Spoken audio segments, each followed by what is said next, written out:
Biztosan veled is előfordult már, hogy egyik pillanatról a másikra hirtelen szerelembe estél, a rózsaszín köd egyszer csak leszállt rád, és a boldogságtól szinte a fellegekben jártál. Akkor te is, és hozzád hasonlóan sok millióan a világon, úgy érezted, megtaláltad a tökéletes társat, azt, aki ugyanolyan, mint te, aki a legszebb és legfantasztikusabb ember a világon. Ettől az érzéstől vezérelve sokan összeköltöznek, akár össze is házasodnak a nagyővel, abból a romantikus elképzelésből adódóan, hogy ez az érzés soha nem múlik el. Múlnak a hetek, hónapok, sokszor 1 év, 2 év, és elkezdenek zavarni minket az apróságok, még lehet, hogy párunk egykor szeretett és vonzó tulajdonságai is. Például a szanaszéthagyott szennyes ruha, a sok mosatlan edény, hogy nincs meleg vacsora főzve, a felhajtott WC fedő és az előforduló zsörtölődő és kritizáló megjegyzések. Egy idő után azon vehetjük észre magunkat, hogy a szerelem kezdeti lángolása, az általunk öröknek hitt érzés szépen lassan kezd elpárologni, és helyette sokszor düh, kételj és diszkomfort érzet marad. Sokak ilyenkor felteszik maguknak a kérdést, mit keresek ebben a kapcsolatban? Miért is mentem bele ebbe a házasságba? Gary Chapman a Szerelem pszichológiája című könyvében pontosan erre a problémára keresi a választ. Hogyan tartsuk ébren a szerelmet akár életünk végéig? Hogyan hozzunk létre sikeres párkapcsolatot? És hogyan élesszük fel újra a szerelmet, ha már elmúlt? Pszichológusok hosszas vizsgálódás után arra jutottak, hogy a szeretet igénye alapvető minden emberi lényben. Minden cselekedetet azért végzünk, hogy szeretetet kapjunk. Felnőtté válásunkkal ez az igény nem múlik el, a szerelembeesés pedig kiváló mód arra, hogy feltöltse szeretettankunkat. Mivel azonban a szerelemnek előre megjósolható időtartama van, a bódulat elmúltával tankunk kiürül, és mi újra elkezdjük keresni a szerelmet. A szerelem élettartama átlagosan maximum 2 év. Ezután az idő után a köd eloszlik, és lábunk újra földet ér. Párunk egyes jellemvonásai, amik felett olyan nagylelkűen szemet hunytunk, most mind ott tornyosulnak előttünk. Központi vitatémává nőheti ki magát, hogy a WC ülőkét fel vagy lehajtva kell hagyni, hogy ki vigye le a szemetet, vagy hogy ki vásároljon. A szerelem illúziója tehát az, hogy örökké tart. A filmek, a magazinok és a reklámok is mind ezt szeretnék sugallni nekünk. A szerelmi állapot továbbá elhiteti velünk azt is, hogy a másikkal közeli, bizalmas viszonyban vagyunk, valamint azt, hogy a másik is így van ezzel. Mélyen meg vagyunk győződve arról, hogy a másik is el van köteleződve irántunk, és hisszük, hogy ő is ugyanazt érzi, mint mi. És ebből kifolyólag soha, de soha nem lesz képes arra, hogy olyat tegyen, amivel fájdalmat okozhatna nekünk. Mikor az ember magához tér a szerelmi bűvöletből, elkezd tekintettel lenni saját igényeire is, amiknek egyre inkább hangot is ad. Ilyen eset például az, amikor a férj azzal az ötlettel rukkol elő, hogy új kocsit szeretne venni. Felesége persze letorkolja, hogy ez hülyeség. Vagy amikor a barátnő azt mondja, hogy töltsük a szüleimnél a hétvégét. A barátjának azonban esze ágában sincs velük tölteni a szabadidejét, mivel ki nem állhatja őket, szívesebben menne meccset nézni a haverokkal. Amint ezt őszintén kedves elé tárja, megkapja a szokásos szöveget. Neked a barátaid sokkal fontosabbak, mint én.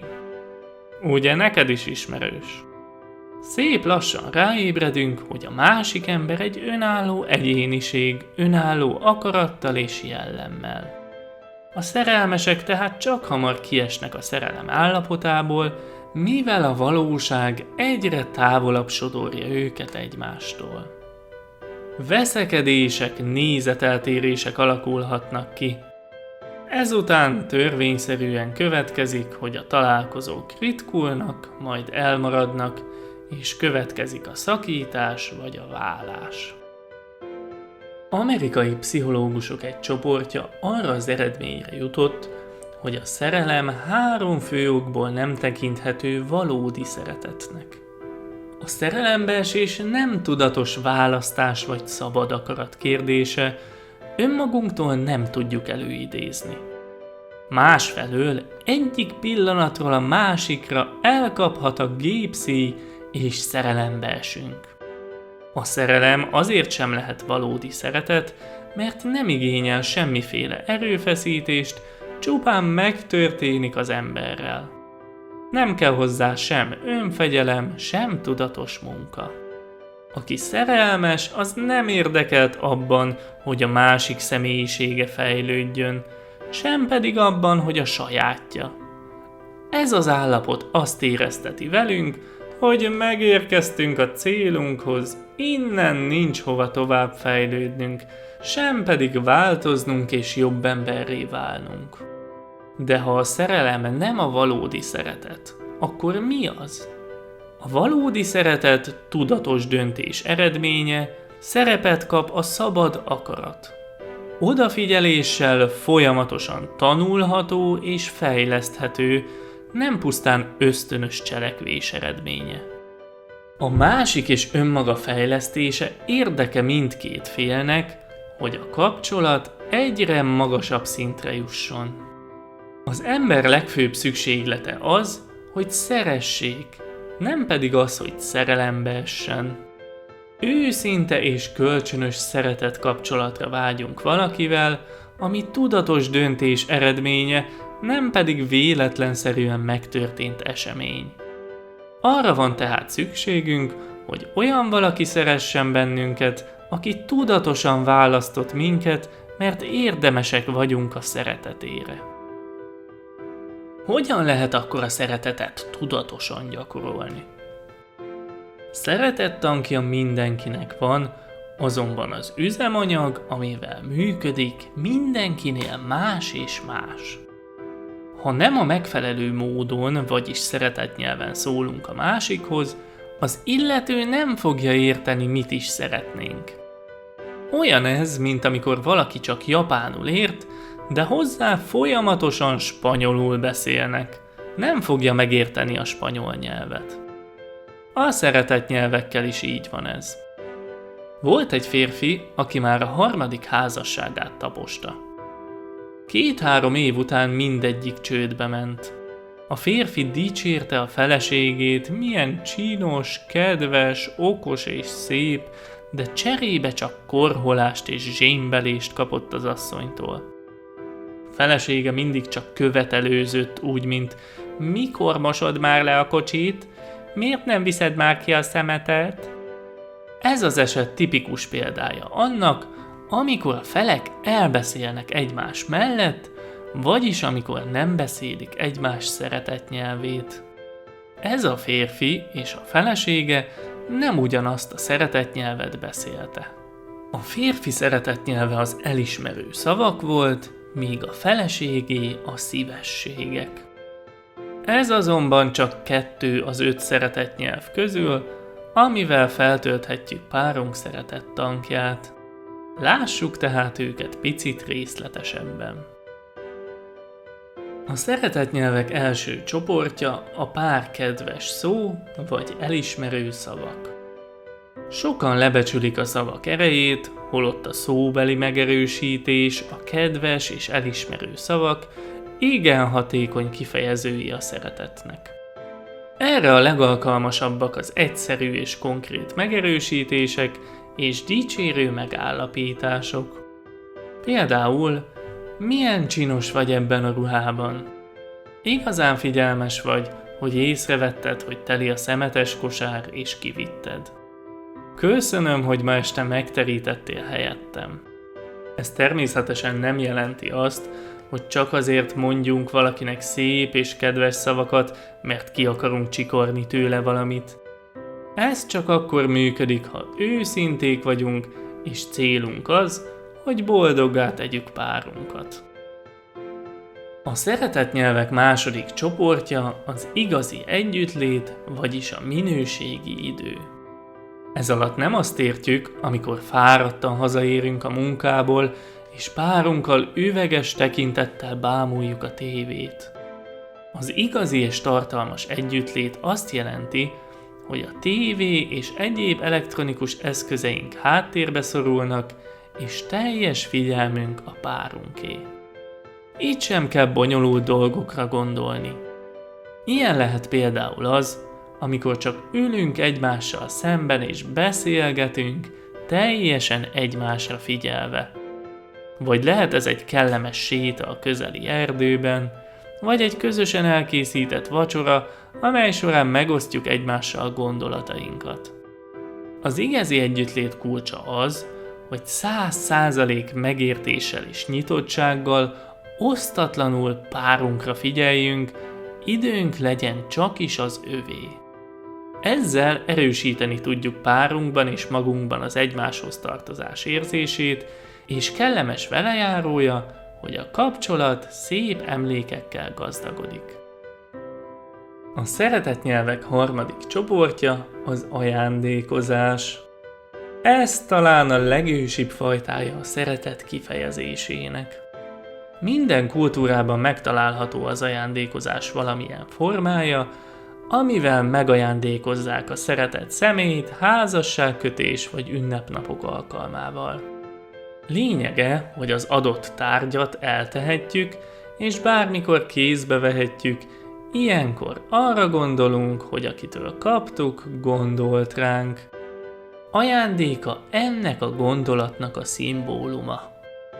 Ha párunknak az ajándékozása szeretett nyelve, akkor ügyes ajándékozóvá válhatunk. Vehetünk, de akár készíthetünk mi is ajándékot kedvesünknek. Egy csoki a reggeli kávé mellé, egy kézzel készített képeslap, vagy egy szép ékszer is ugyanúgy kifejezheti az iránta érzett szeretetünket. Ez tulajdonképpen a legkönnyebben megtanulható szeretetnyelv. A szeretetnyelvek negyedik csoportja a szívességek. Ezek olyan kedves és segítő cselekedetek, amiket megteszünk párunk kedvéért, mert tudjuk, hogy örül neki. Ez lehet bármely olyan cselekedet, ami megkönnyíti a másik életét.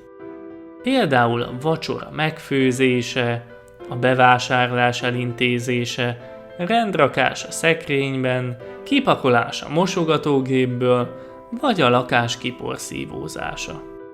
Igazán széles a skála, amiből ennél a szeretetnyelvnél válogathatunk. Figyeljünk párunk hozzánk intézett kéréseire, mert ezek nagy valószínűséggel arról árulkodnak, hogy mi az, amit ha megtennénk neki, szeretve érezné magát. Az 5. szeretetnyelv a testi kontaktus vagy testi érintés. Számos kutatás bizonyítja, hogy azok a gyerekek, akiket sokat ölelgetnek, simogatnak kiskorukban, érzelmileg egészségesebben fejlődnek, mint azok, akik kevesebb ölelést, simogatást kapnak. A szeretet egyik legerőteljesebb kifejező eszköze tehát az érintés. Egy ölelés, egy csók, vagy párunk hátának megmasszírozása, figyelmes megérintése mind-mind a szeretet kifejező eszköze lehet. Ha párunknak ez a szeretetnyelve, egy kedves érintés többet mond számára 1000 szónál. Érdemes megfigyelni azt, hogy az érintés melyik formáját szereti a legjobban. Ha még párválasztás előtt vagyunk, érdemes odafigyelni, hogy választottunk szeretetnyelve ugyanaz legyen, mint a miénk. Így sokkal könnyebb egymás szeretett tankját feltölteni, pont úgy, ahogy saját anyanyelvünkön tudunk a legkönnyebben kommunikálni is. Ha ismerjük és naponta gyakoroljuk a szeretet kifejezés módjait, kapcsolatunk megújul és kibontakozik. A módszerek nagyon egyszerűnek tűnhetnek, de annál nagyobb a hatásuk. Általuk a szeretettank feltölthető. Az igazi, valódi szeretet tehát tudatos döntés eredménye, ami egy életen át képes kitartani. Ahogy a szerző könyvében leírja, minden embernek naponta kell eldöntenie, hogy szereti-e vagy sem házastársát.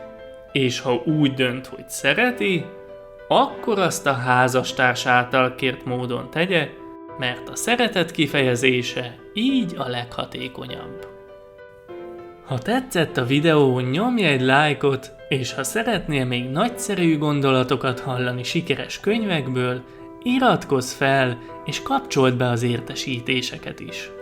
Kommentben pedig írd meg, melyik volt a kedvenc részed a videóból, és mit látnál még szívesen ezen a csatornán. Találkozunk a jövő héten. Sziasztok!